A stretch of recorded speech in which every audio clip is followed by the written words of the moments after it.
একদিকে তৃণমূল কংগ্রেস বলছে এসআইআরে মানুষকে হেনস্থার জবাব মানুষ ইভিএমে দেবে, এলাকার উন্নয়নের জন্য বিধানসভা তোল পার করে দেবে বামপন্থীরা। আর অন্যদিকে বিজেপি বলছে সীমাহীন দুর্নীতি করেছে তৃণমূল। চতুর্মুখী লড়াই 294টা বিধানসভা কেন্দ্রে। 1 মিনিটও চেয়ারে বসে থাকেন না অতীন ঘোষ, তিনি মানুষের কাজের জন্য ছুটে বেড়ান। সেই অতীন ঘোষকে আবারও কাশীপুর বেলগাছিয়া কেন্দ্রে তৃণমূল কংগ্রেস জোড়াফুল প্রতীকে প্রার্থী করেছে। রিতেশ তিওয়ারি এবার প্রার্থী হলেন তার পছন্দের কেন্দ্র কাশীপুর বেলগাছিয়া কেন্দ্রেই।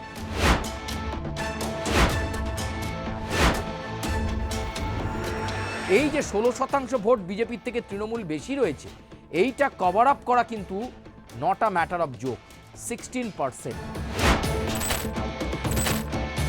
আলাদা আলাদা করে রিপোর্ট কার্ড তৈরি করেছেন অতীন ঘোষ। সেই রিপোর্ট কার্ড তিনি পৌঁছে দিচ্ছেন ভোটারদের হাতে।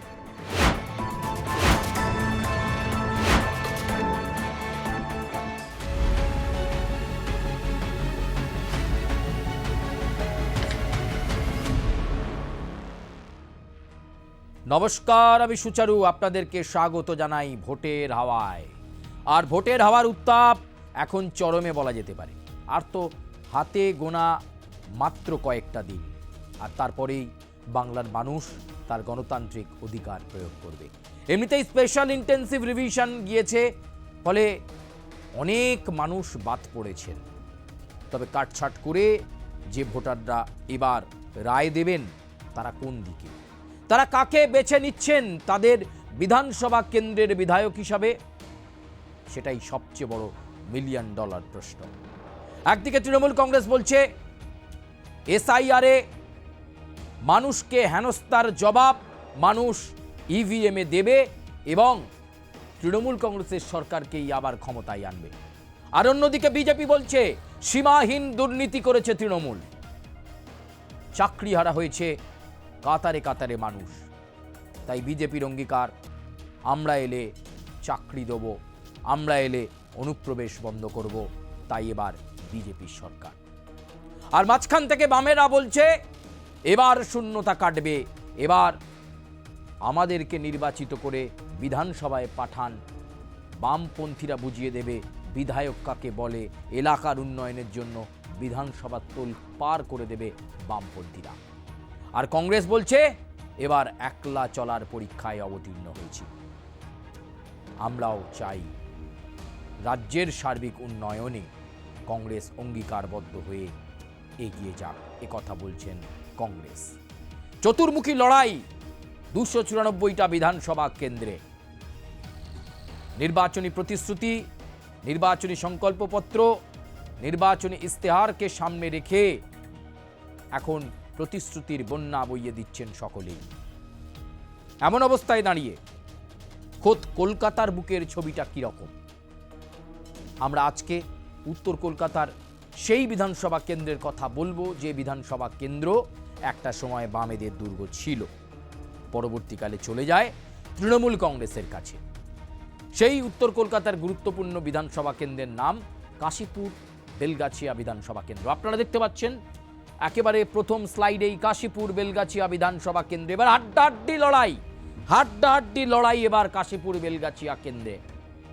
2016 সালে এই কাশীপুর বেলগাছিয়া কেন্দ্রে তৃণমূল কংগ্রেসের প্রার্থী মালা সাহা জিতেছিলেন এবং বিধানসভার সদস্য হয়েছিলেন, ভোট পেয়েছিলেন প্রায় 50%-এর ওপর। পরবর্তীকালে 2021-এর বিধানসভা নির্বাচনে এই কেন্দ্র থেকে প্রতিদ্বন্দ্বিতা করানো হয় তৃণমূল কংগ্রেসের দীর্ঘদিনের সংগঠক, কলকাতা পুরসভার মেয়র পরিষদ স্বাস্থ্য, পরবর্তীকালে তিনিই হন কলকাতা পুরসভার ডেপুটি মেয়র, তিনি অতীন ঘোষ। পৌর প্রতিনিধি হিসাবে, মেয়র পরিষদ হিসাবে তার কাজের বিস্তার অনেক রয়েছে, তার কারণ তিনি পুরসভার যে স্বাস্থ্য বিভাগ সামলাচ্ছেন, অনেকেই বলেন এক মিনিটও চেয়ারে বসে থাকেন না অতীন ঘোষ। তিনি মানুষের কাজের জন্য ছুটে বেড়ান। সেই অতীন ঘোষকে আবারও কাশীপুর বেলগাছিয়া কেন্দ্রে তৃণমূল কংগ্রেস জোড়াফুল প্রতীকে প্রার্থী করেছে। প্রথম কথা হচ্ছে যে 5 বছর আমি বিধায়ক হিসেবে আমার বিধানসভা কেন্দ্রে সার্বিক উন্নয়নে কাজ করেছি। বিধানসভা কেন্দ্রে সবসময় মানুষের কাছে অ্যাভেলেবল থেকেছি। 5টা জনসংযোগ অফিসের মাধ্যমে সোম থেকে শনি প্রতিদিনই বিধানসভা কেন্দ্রের অফিসগুলোতে বসেছি জনসংযোগের জন্য। 5 বছর ধরে যত সামাজিক রাজনৈতিক কর্মসূচি বিধানসভা কেন্দ্রের মধ্যে হয়েছে তাতে অংশ নিয়েছি।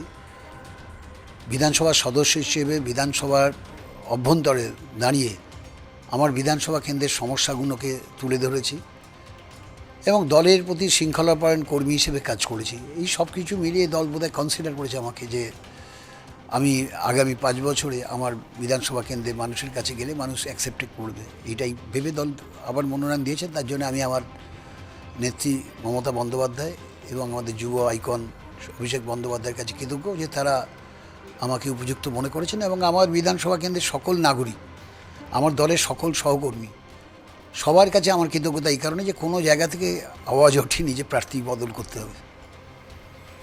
অতীনদা, কাশীপুর বেলগাছিয়ার এক একটা গলি, মানে রাজপথ থেকে গলি সব আপনার হাতের তালুর মতো চেনা। আপনি খানিকটা আগে বলছিলেন যে আপনি কিছু একটা তৈরি করেছেন যেটা নিয়ে মানুষের কাছে যাচ্ছেন, কি সেটা? প্রথম কথা হচ্ছে যে একটা সার্বিকভাবে একটা সংক্ষিপ্ত বিবরণ তৈরি করেছি, যেটা হচ্ছে যে আমি 5 বছরে কি কি কাজ করেছি এবং আগামী 5 বছরে কি কি কাজ করব, এইটা একটা তৈরি করেছি। এখানে এই 5 বছরে মেজর কি কি কাজ করেছি সেটা আছে এবং আগামী দিনে কি কি কাজ করব তার প্রতিশ্রুতি এর মধ্যে দেওয়া আছে। এছাড়া আমি আরেকটি কাজ করেছি যে কলকাতা পশ্চিমবঙ্গ সরকার, কলকাতা পুরসভা, রাজ্য সরকার এরা এবং আমার বিধায়ক তহবিল, সাংসদ তহবিল মিলে আমরা কলকাতা এই 5টি ওয়ার্ডে কী কাজ করেছি, 6টি ওয়ার্ডে, তার 6টি ওয়ার্ডের জন্য 6টি সেপারেট পুস্তিকা আছে। এর মধ্যে 6টি সেপারেট পুস্তিকা আছে। প্রত্যেকটি ওয়ার্ডে কী কী কাজ করেছি, কোন গলি, রাস্তা, বস্তি, কাঁচা বাড়ি, পাকা বাড়ি, কোথায় কাজ করেছি, কী কাজ করেছি, কোনটা সরকারের টাকায়, পশ্চিমবঙ্গ সরকারের টাকায় হয়েছে, কোনটা পুরসভার টাকায় হয়েছে, কোনটা বিধায়ক প্রকল্পের টাকায় হয়েছে, কোনটা সাংসদ প্রকল্পের টাকায় হয়েছে, তার বিস্তারিত বিবরণ ওয়ার্ড ভিত্তিক আলাদা করে দেওয়া আছে। এক একটা 25-30 পাতার বই। এইটা আমরা যাচ্ছি যখন এটা রিপোর্ট কার্ড হিসেবে প্রত্যেকটি ভোটারের কাছে, যারা পরিবার পিছু একটি করে দিচ্ছি এবং বলছি আমি 5 বছরে কী কাজ করেছি এবং এর মধ্যে প্রত্যেকটি ওয়ার্ডে আলাদা করে প্রতিশ্রুতি দেওয়া আছে যে আগামী 5 বছরে এই ওয়ার্ডের মেজর যে সমস্যাগুলো আছে কি কি কাজ করব। তো এইভাবে মানুষের কাছে রিপোর্ট কার্ড দিচ্ছি, দিয়ে আমি 5 বছরে কি করেছি এবং আগামী দিনে কী করবো সেটা তুলে ধরছি। তাই একদিকে রয়েছে অতীন ঘোষ, আর অন্যদিকে কে রয়েছেন? অন্যদিকে রয়েছেন বিজেপির এক আদি নেতা। বলতে পারেন যে সময় 6 নম্বর মুরলীধর সেন লেনে বিজেপির সেরকম কেউ যেত না, সেরকম নেতা কার্যকর্তাদের আধিক্য ছিল না। এখন যেমন বিজেপি বহরে বেড়েছে, প্রচুর মানুষ, বিজেপি দপ্তরের বাইরে ভিড়, এখন একাধিক পার্টি অফিস, তখন সেই 6 নম্বর মুরলীধর সেন লেনে যখন রাজ্য সভাপতি ছিলেন রাহুল সিনহা, তখন মিডিয়া সেলের দায়িত্ব এবং রাজ্য বিজেপির একনিষ্ঠ কর্মী এবং নেতা হিসাবে দায়িত্ব সামলেছিলেন সেই নেতা রিতেশ তিওয়ারি। যদিও পরবর্তীকালে দলে কোণঠাসা হয়ে পড়েন রিতেশ তিওয়ারি, এমনকি দল থেকে তাকে বিভিন্ন কাজের কারণে বিরতও রাখা হয়েছিল। কিন্তু যখনই শ্রমিক ভট্টাচার্য রাজ্য সভাপতি হলেন, দলে ফের স্বমহিমায় প্রত্যাবর্তন ঘটল রিতেশ তিওয়ারি। রিতেশ তিওয়ারি এবার 2026-এর বিধানসভা নির্বাচনে প্রার্থী হলেন তার পছন্দের কেন্দ্র কাশীপুর বেলগাছিয়া কেন্দ্রেই। রিতেশ তিওয়ারি বলছেন মানুষ এবার পরিবর্তন চাইছে। উল্টো দিকে যতই হেভিওয়েট দাঁড়াক না কেন, এবার মানুষের মন নাকি বিজেপির দিকে, এমনটাই দাবি রিতেশ তিওয়ারি। দলের রাজ্য কমিটির সদস্য থেকেছেন, ট্যাকটিক্যাল পলিটিক্সটা তিনি বোঝেন, ভালো সংগঠক রিতেশও। কিন্তু কাশীপুর বেলগাছিয়ার মতো জায়গায় তিনি কতটা চ্যালেঞ্জ ছুড়ে দিতে পারবেন অতীন ঘোষকে, সেটা খুব গুরুত্বপূর্ণ। তাই রিতেশ তিওয়ারিও এই কেন্দ্রে একটা বড় ফ্যাক্টর অতীন ঘোষের বিপরীতে। অবশ্যই বামেরাও এখানে প্রার্থী দিয়েছে, কংগ্রেসও প্রার্থী দিয়েছে কাশীপুর বেলগাছিয়াতে। ফলে চতুর্মুখী লড়াই নাকি দ্বিমুখী লড়াইয়ে সরগরম হবে কাশীপুর বেলগাছিয়া কেন্দ্র। কোন জায়গায় দাঁড়িয়ে কার দিকে পাল্লা ভারী, চলুন আজকের এই যে বিশেষ প্রতিবেদন তার আরেকটু ডিটেল ইন্টেন্সিফাইড ইনফরমেশনের দিকে আমরা চোখ রাখি। 2021-এর বিধানসভা নির্বাচন, তৃণমূল কংগ্রেস 2016 সালের থেকেও 16 সালে তৃণমূল কংগ্রেস ভোট পেয়েছিল 50%, আর 21 সালে অতীন ঘোষ দাঁড়িয়ে তৃণমূল কংগ্রেস সেখানে ভোট পেল, তাদের ভোট শতাংশ ছিল 56.48%। 56.48% ভোট পেল তৃণমূল কংগ্রেস। দ্বিতীয় স্থানে একটা সময় বামেরা দ্বিতীয় স্থানে থাকতো, সেখানে বিজেপি দ্বিতীয় স্থানে উঠে এলো। ভারতীয় জনতা পার্টি পেল 30.24% এই কাশীপুর বেলগাছিয়া কেন্দ্রে। বাম কংগ্রেস এবং আইএসএফের সংযুক্ত মোর্চা পেল 2021-এর বিধানসভা নির্বাচনে কাশীপুর বেলগাছিয়া বিধানসভা কেন্দ্রে 10.94%। অন্যান্যরা পেল 2.34%।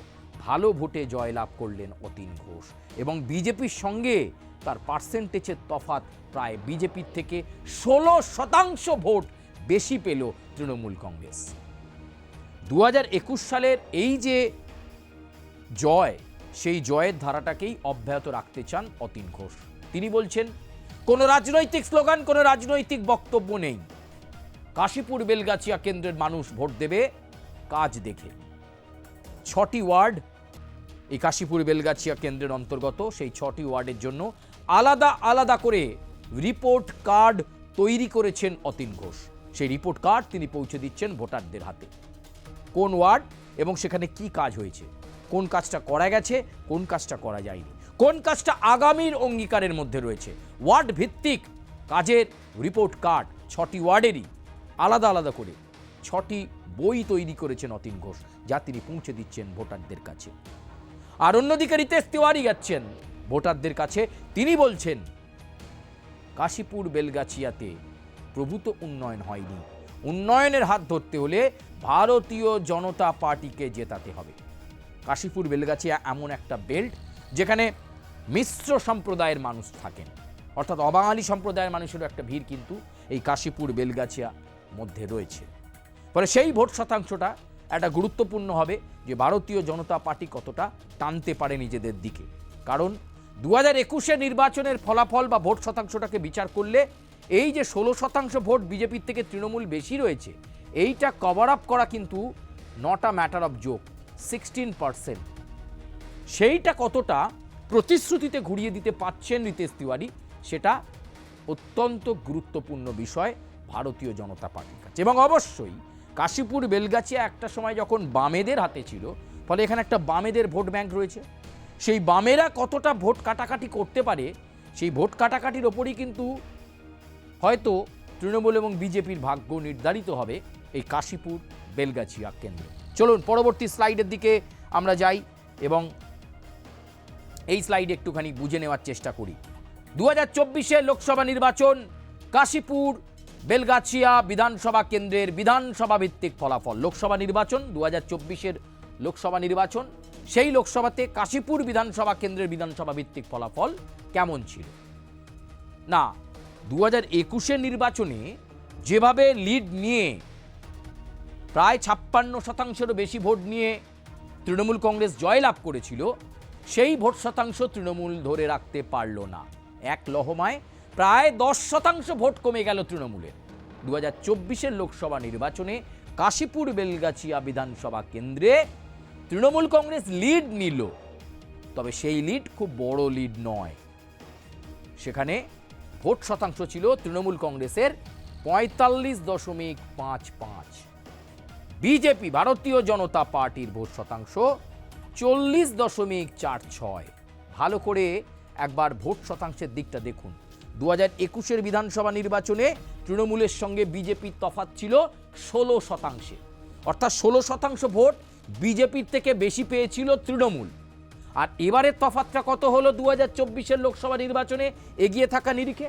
তৃণমূল এগিয়ে রইল, লিড নিল কাশীপুর বেলগাছিয়ায়, কিন্তু লোকসভা নির্বাচনের নিরিখে দেখা যাচ্ছে তৃণমূলের সঙ্গে বিজেপির যে প্রাপ্ত ভোট শতাংশ তার তফাৎ মাত্র 5%, 5%। 16 থেকে গ্যাপটা 5% নেমে এসছে। এবারে একটা SIR এর প্রভাব কাশীপুর বেলগাছিয়াতে রয়েছে, ফলে এই 5% গ্যাপটা 45 আর 40 খুব নেক টু নেক একটা লড়াই তৃণমূল বনাম বিজেপি, বা যদি বলেন প্রার্থী হিসাবে অতীন ঘোষ বনাম রিতেশ তিওয়ারির মধ্যে হওয়ার একটা প্রবল সম্ভাবনা আছে, যদি না এখানে বামপন্থীরা বড় ফ্যাক্টর হয়। 2024 সালের লোকসভা নির্বাচনে কাশীপুর বেলগাছিয়া কেন্দ্রে বাম কংগ্রেস জোট ভোট পেয়েছিল 11.20%, অন্যান্যরা ভোট পেয়েছিল 2.79%। ফলে এই 11%টাও যদি ধরে রাখতে পারে সিপিএম, এবার তো কংগ্রেস আবার আলাদা, ফলে এখানে তৃণমূল বিরোধী ভোটটা যত সিপিএম এবং কংগ্রেসের মধ্যে বা বাম বা কংগ্রেসের মধ্যে ভাগাভাগি হবে, তত কিন্তু এই পার্সেন্টেজের মধ্যে একটা তফাৎ আপনারা দেখতে পাবেন। দেখুন 45.55, 40.46। 21 সালেও এতটা কাছাকাছি গ্যাপ ছিল না, 16% গ্যাপ ছিল, সেখানে 5% গ্যাপ চলে এলো 21 থেকে 24-এর মধ্যে। ফলে 2026-এর বিধানসভা নির্বাচনে এক পেশে নয়, লড়াই হাড্ডাহাড্ডি হবে, কারণ 5% একটা তফাৎ তৃণমূল এবং বিজেপির ভোট ব্যাংকের মধ্যে রয়েছে 2024 সালের লোকসভা নির্বাচনের নিরিখে। যদিও ধারে ভারে তুল্যমূল্য হিসেবে অতীন ঘোষ কিছুটা এগিয়ে রয়েছেন, তবে রিতেশ তিওয়ারি বলছেন যেভাবে বিজেপির ভোট শতাংশ বিগত 10 বছরে বেড়েছে, তাতে 2026-এর বিধানসভা নির্বাচনে কাশীপুরের রেজাল্ট অন্যরকম হবে। আপনারা কি মনে করছেন কাশীপুর বেলগাছিয়া কেন্দ্রে ঠিক কি হতে চলেছে? কার দিকে পাল্লা ভারী, অতীন ঘোষ নাকি রিতেশ তিওয়ারি, নাকি বামপন্থীরা এই কেন্দ্রে নির্ণায়ক হবে? আপনারা আপনাদের সুচিন্তিত মতামত কমেন্টে জানান, লাইক করুন, সাবস্ক্রাইব করুন, বেল আইকনে প্রেস করবেন, এবং অবশ্যই ভোটের হাওয়ায় আর কোন বিধানসভা কেন্দ্রের সমীকরণ আপনারা বুঝতে চাইছেন জানাবেন। তবে কাশীপুর বেলগাছিয়ার লড়াই যে হাড্ডাহাড্ডি হতে চলেছে, তৃণমূল বনাম বিজেপির লড়াই যে হাড্ডাহাড্ডি হতে চলেছে, এটা খুব পরিষ্কার। অন্তত লোকসভা নির্বাচনের ফলাফলের যে প্রাপ্ত ভোট শতাংশ, সেটাতে একেবারে পরিষ্কার হয়ে যাচ্ছে। আপাতত ধন্যবাদ। ভোটের হাওয়া থেকে বিদায় নিচ্ছি, দেখা হচ্ছে পরবর্তী প্রতিবেদন।